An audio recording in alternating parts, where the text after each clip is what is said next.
Hey there, everyone, and welcome to the Brand Bite podcast. I am super duper excited to be welcoming our guest, Kamina James, to the show today. So, Kamina coaches creatives to start and grow their freelance or small business income so they're not beholden to a 9 to 5 job. She's had a long and varied creative career working as an actor, a singer, a session musician, a dance teacher, a marketer, a copywriter, and most recently as an author, editor, and creative business mentor. Again, so excited to have Kamina on the show. I'm going to hand the reins over to her so she can start to tell us about her entrepreneurial journey. Kamina, welcome.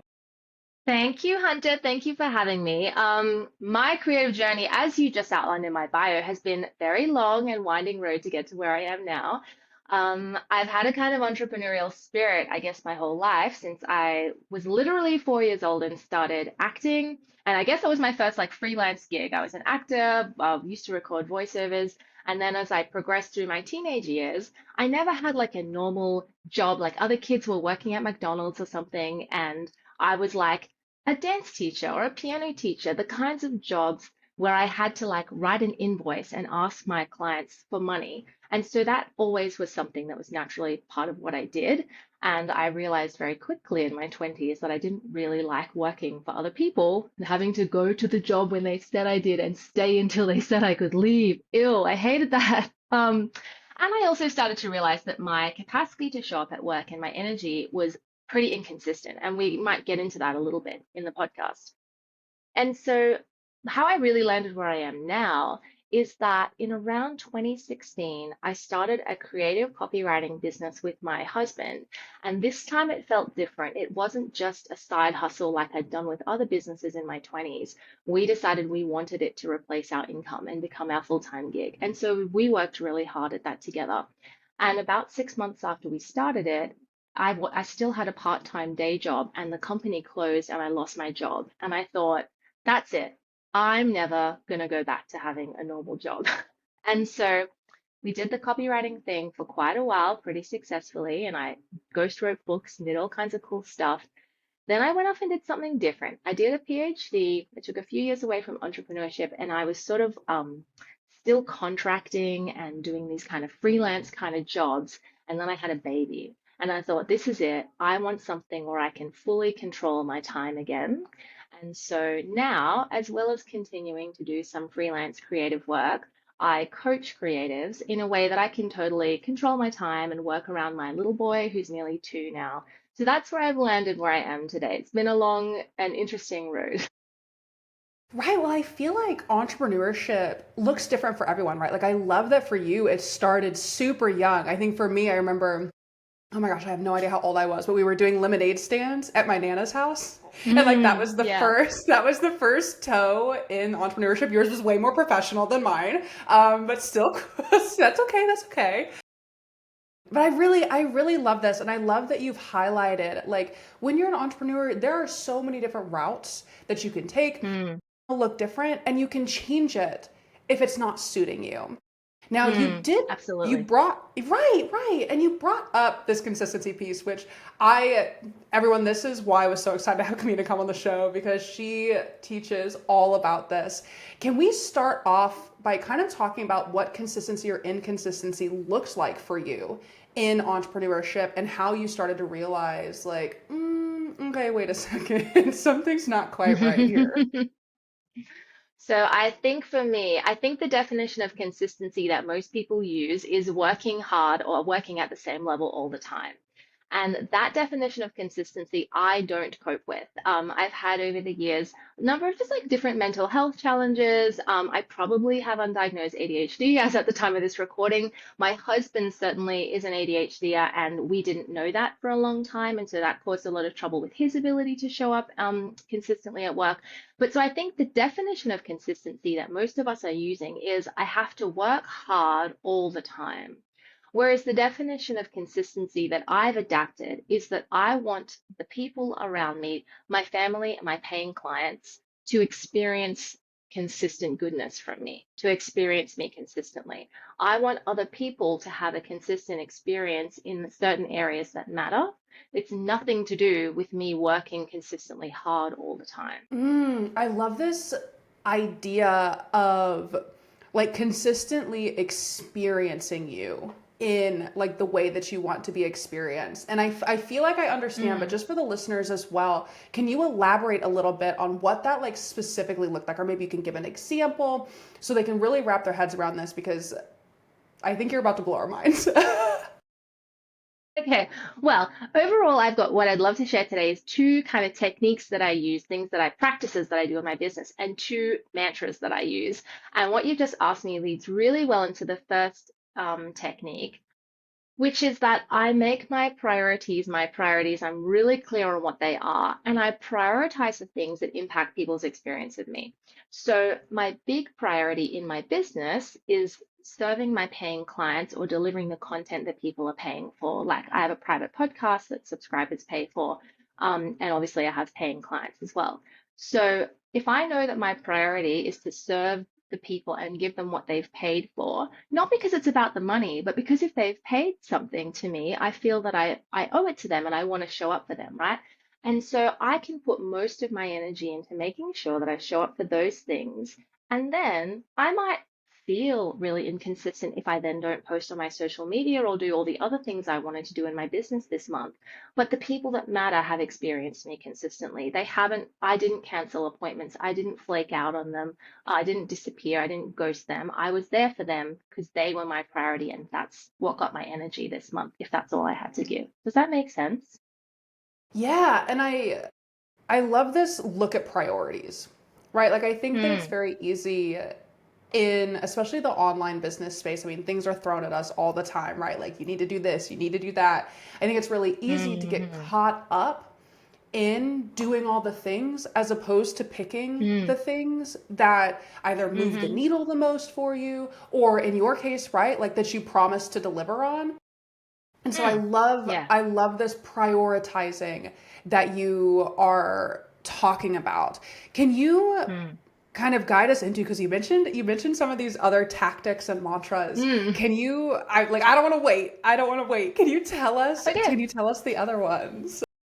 Yeah, so the first thing is knowing your priorities and delivering on your priorities so that if you have limited energy, the people that need to experience you consistently get that consistent experience. And, they're not going to notice if you're having an off month because you've given the best to them first. And then the second thing is a really obvious one, and people talk about it all the time. But I think the second piece is the unique part. I batch as much as I can. I do things in batches when I feel like it. And I think that's the important part because often we try to have schedules that we need to stick to. We go, the first Monday of the month is when I batch all my content for the next month or whatever.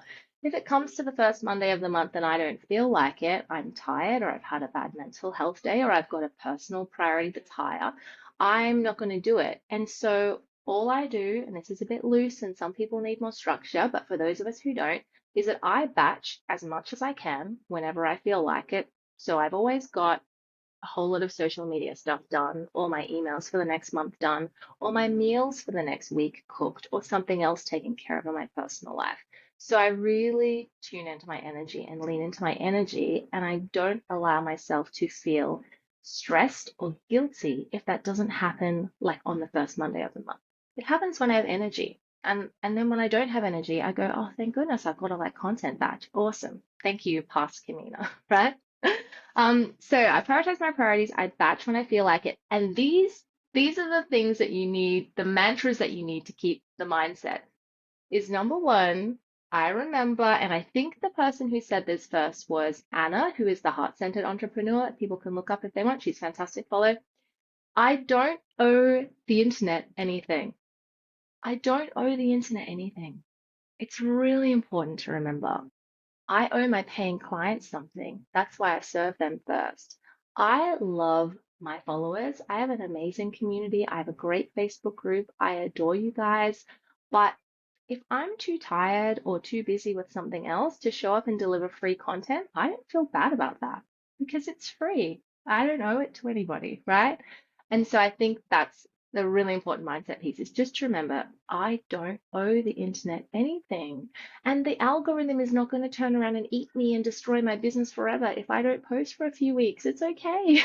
Right? I see you nodding and laughing there. Like, that's the message we're fed, right? You have to post consistently or your business is dead. Right, right. Well, As you were saying that, like, I don't owe the internet anything, I was getting Mm, goosebumps because I'm like, oh my gosh, like this is it. Like you've hit the nail on the head, even of like the experience that I think a lot of us get into with that consistency algorithmic machine, where, oh my gosh, well, I am being told that I have to do this, and everything is so existential. I feel like on the internet, mm-hmm. right? It's like Yeah. you have to do these things, or oh my gosh, your business is going to tank. And so by Mm-hmm. reframing and having that mantra of like, I don't owe the internet anything, like these are free things that I am giving out of the kindness of my heart. I owe, like you said, the people who paid me, and I will deliver on those things. And I Yeah. owe the other people who are priorities to me. And then if there is time Mm. for me to feed the internet beast, I'll feed the Mm-hmm. internet beast.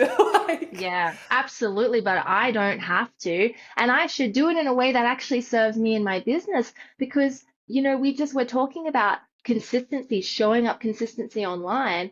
Well, it's a myth. That's not actually going to give our followers a consistent experience of us anyway, because the algorithm does mess with our posts and it doesn't show our content to everybody. So even if we're working our butts off, showing up every single day, a lot of people are not going to see us every day anyway. And so it would be better to concentrate our efforts elsewhere, probably, you know?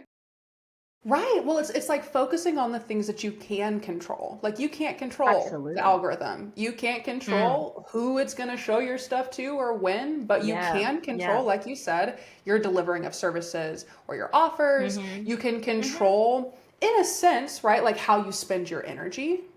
And Yeah. that actually brings me back to this question because I love this idea. And it's actually something that I've started implementing myself, where I no longer am as rigid as I once was in like creating the content. Mm, Where if I've got the energy today, awesome, lean in, let's make this yeah, stuff. But if yeah, not, yeah. okay, like I'm not gonna beat myself up for not doing it. Mm-hmm. So, Yeah. have you always been this intuitive with your energy, or do you feel like learning to work with and alongside your energy was something that you had to learn? It was probably something I had to learn, but I've probably been doing it for so long that I don't really remember learning it. I think because I've never had the experience of having it like a normal job. So I never had that thing of I'm in a 9 to 5 and now I'm leaving to pursue entrepreneurship. I kind of always did stuff on the side. And so I've always had a life where I kind of had to figure out how to manage my energy and lean in. And then I've certainly had periods over the last 10 years where I have gotten burnt out. I have kind of tried to rise too much to other people's expectations. And I've had to really listen to myself. And especially since having a baby, just being really ruthless about going, I don't have the energy for that. And it's hard. It's not always easy because we do place so much of our self-worth in our ability to produce stuff. And we also go online and we see the messaging from other people that we trust saying, you got to be consistent, you got to show up, you got to post every day, you got to have a content plan and a strategy and you got to execute on it. So really a lot of this journey is just sitting with the discomfort of going, I don't think I can handle that. I'm just gonna power through and not do what everyone's shouting at me to do and see if it's okay. And that's uncomfortable and you have to trust your gut. Yeah. Yeah, it definitely is uncomfortable. And I feel like what's interesting Mm, is in the entrepreneurial space, right? Like you are exposed to a lot of discomfort. Like that is yeah. that is what you have to get used to. Like you have to accept as you're stepping into it. And I love that you're kind of breaking, I feel like, the entrepreneurial mode, right? Like you're stepping up and you're Mm, like, I am still going to be uncomfortable, but I'm going to be uncomfortable because I'm not going to do this thing that everyone out here is telling me I'm supposed to do because it doesn't feel good. yeah. Yeah, right. Exactly. Yeah. Yeah. I always say to my clients, like when you're an entrepreneur, even if they're like just a side hustler and they don't think of themselves as an entrepreneur, I say success is 50% knowing the right things to do, like the business strategies and blah blah blah. And it's 50% like mindset is a word I'd use, but it's mostly just sitting and waiting through the discomfort. It's like 50% just sticking with it and self-talking, calming yourself down and going, oh, this sucks and it doesn't seem to be working. I'm just gonna sit through it. That's it. That's the biggest skill. Yeah. And same with this showing up consistently or not consistently thing. Half of this is just going, this is the way I'm going to do it, and I'm going to be okay with it, and it's going to be okay, and just powering on this way. It's worked for me. I love it. Well, I feel like no truer statement has been made Mm. about Mhm. entrepreneurship, where it really Yeah. is like you gotta just power through the feelings. They're gonna be there regardless. Like this Yeah, is how it absolutely. goes. Yeah. Yeah. My goodness. Well, you talk a little bit about some of the things. So, this 50-50 is one of the ways that you help your clients. I'd love for Mm. you to tell us a little bit more about the way that you help other business owners learn to kind of harness this. I'm going to call it like up and down energy, or the Mm. inconsistent energy, right? Like, how do you Mm. help your clients do that and navigate this? Because I imagine for some of them this is a new way to approach business. Absolutely, it is. And look, I know that listeners are probably hungry for like specific tips and techniques, but the reality is because of the nature of what we're talking about, it's so highly personalized.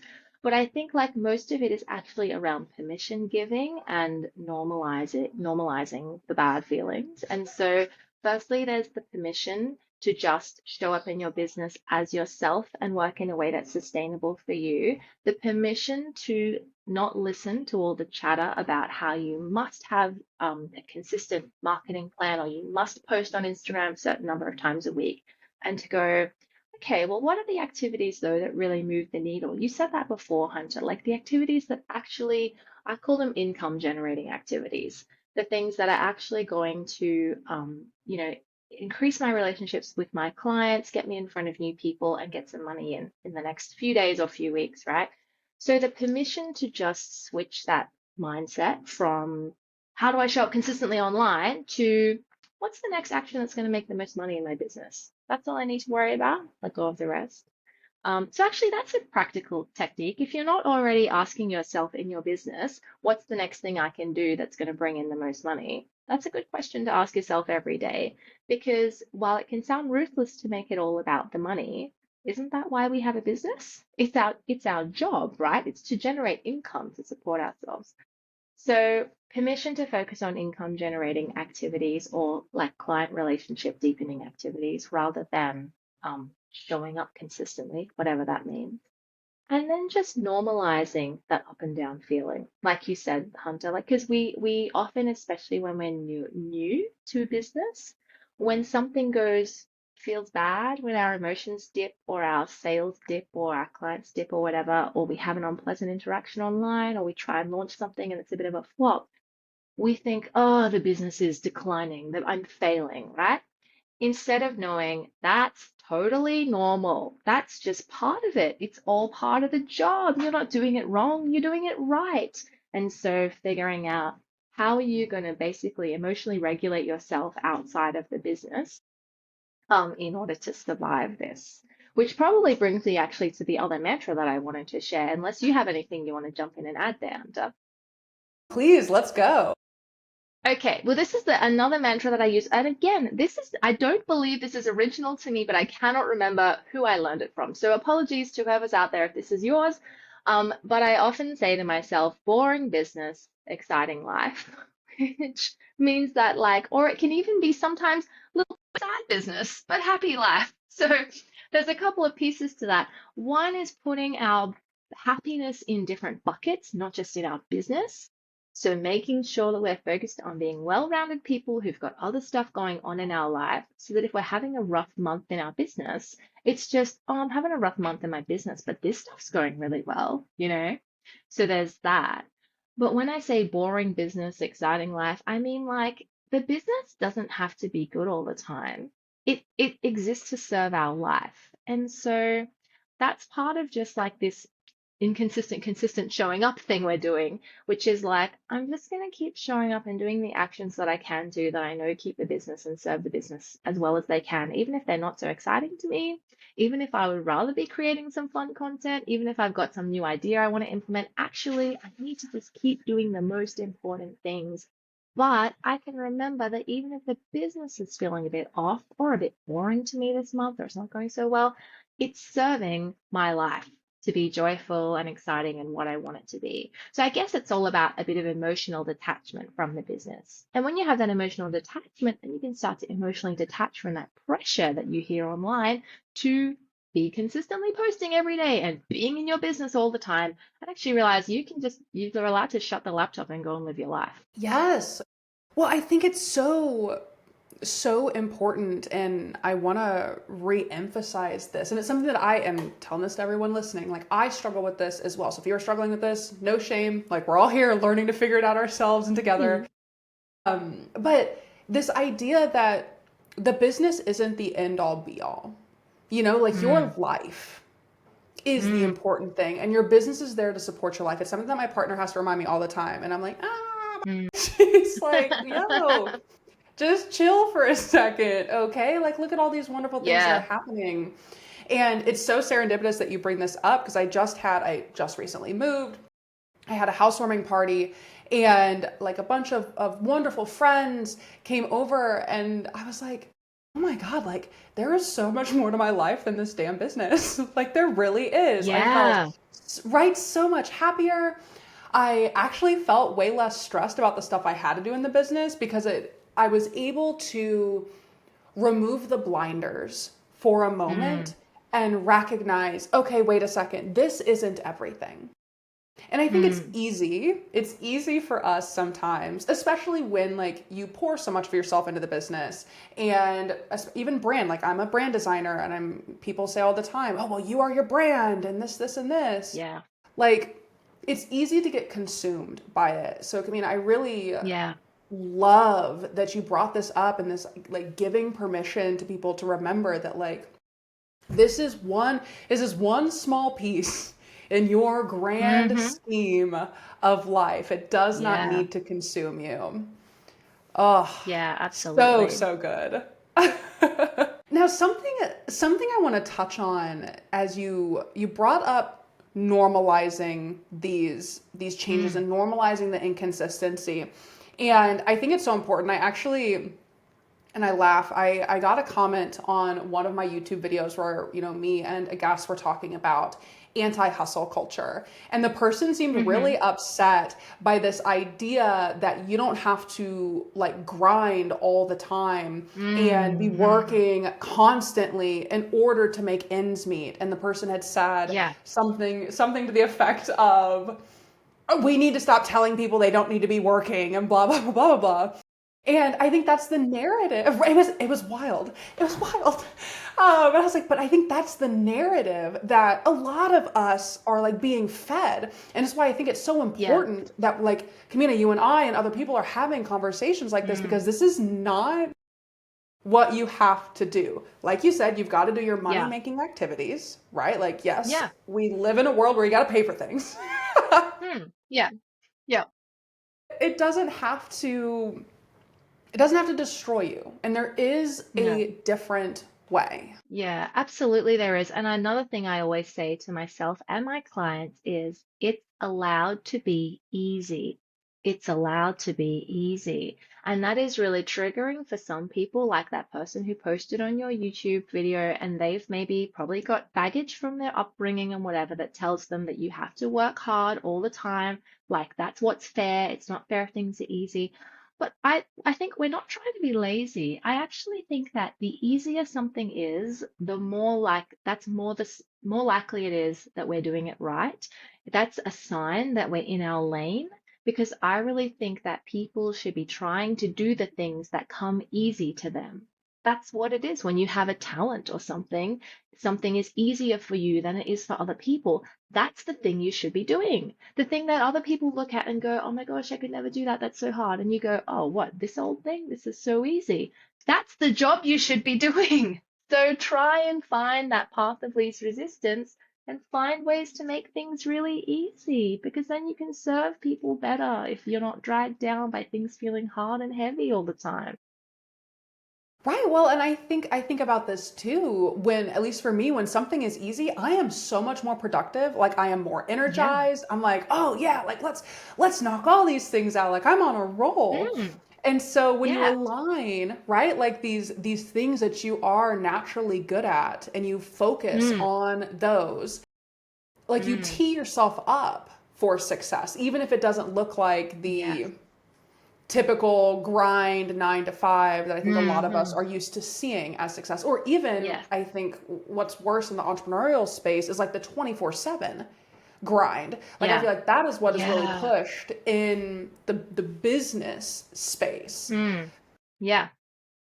Yeah, it's terrible. It's like, why do we have our own businesses? If I wanted to work all the time, I'd work for somebody else. I say this all the time.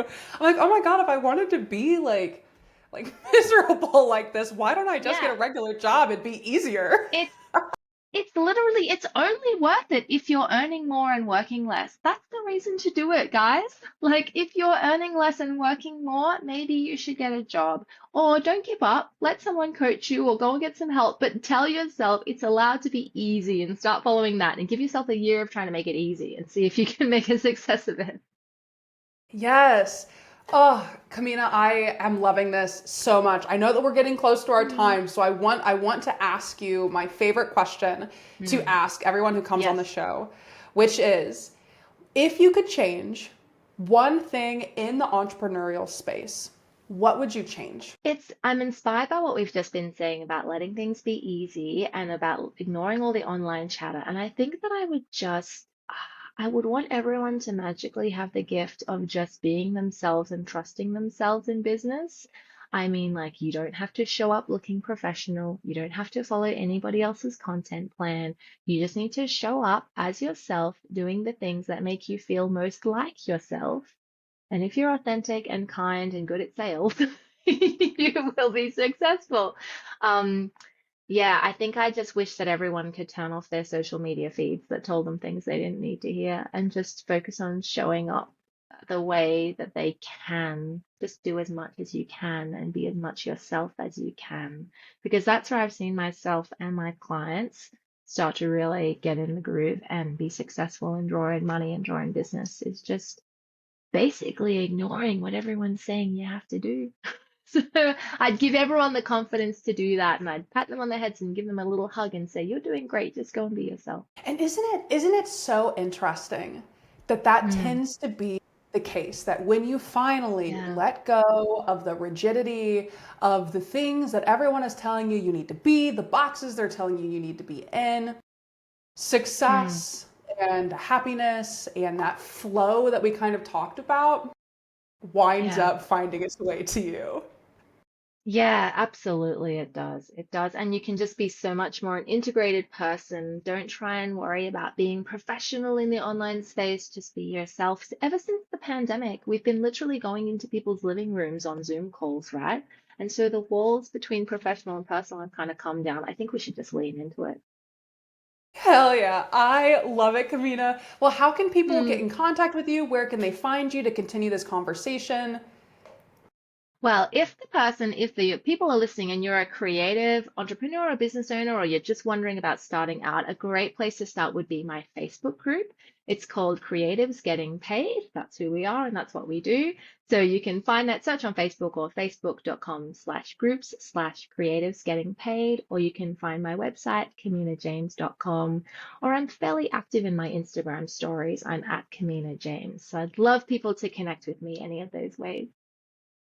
Awesome. And everyone, I'll make sure that all of that is in the show notes so that you can connect with Kamina and continue the conversation. Seriously, thank Hmm. you again so much for coming on the show. I was so glad we were able to break down the myths of consistency and really start to hopefully shift that narrative for everyone. So, Kamina, thank you.